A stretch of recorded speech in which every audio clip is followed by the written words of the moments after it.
বললো চলো কামাখ্যা মন্দির ঘুরে যাই। আমি বললাম বাসি কাপড় খাওয়া দাওয়া বলো, ওখানে কোনো বাদ বিচার নেই, পুজো দেবো না তো, শুধু ঘুরে যাই। গিয়ে দেখছি শুনশান মন্দির ফাঁকা, সব বিকেলবেলা। তখন মোটামুটি একটু একটু অন্ধকার নামেও নি, মানে ওই আর কি সূর্যাস্ত হয়ে গেছে, কিছু মানুষ ঘুরছেন, পান্ডা দাদারা ঘুরছেন। তো একজন পান্ডা মশাই এসে বললেন চলুন পুজো। তা আমরা বললাম না আজকে পুজো দেবো না। বলে এখানে কিছু নেই, আপনি চাইলে পুজো দিতে পারেন। তো আমি শঙ্খ মুখ চাই করছি, শঙ্খ বলছি দেখো যখন মা বলছে দিতে অসুবিধা নেই, তো যাই একটু মায়ের কাছে ঘুরে আসি।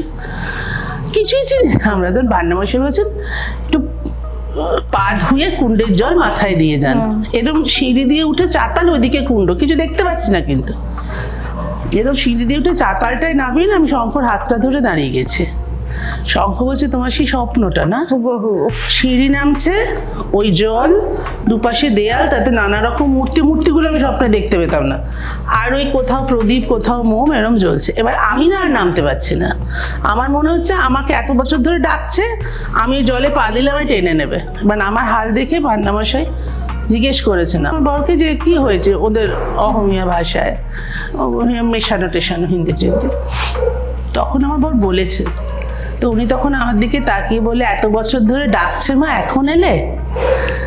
তো আমি হ্যাঁ। তারপর গেলাম, ওই জলে পা ডোবালাম, খুবই ভয়ে ভয়ে ডোবালাম, কিছুই হলো না, কেউ টেনে নিয়ে গেল না। গেলাম মন্দিরে, গেলাম পুজো দিলাম, হ্যান ত্যান যা যা হওয়ার হলো। যেটা স্ট্রাইকিং সেটা হচ্ছে ফ্রম দ্যাট ভেরি নাইট আমি একদিনও স্বপ্নটা দেখিনি।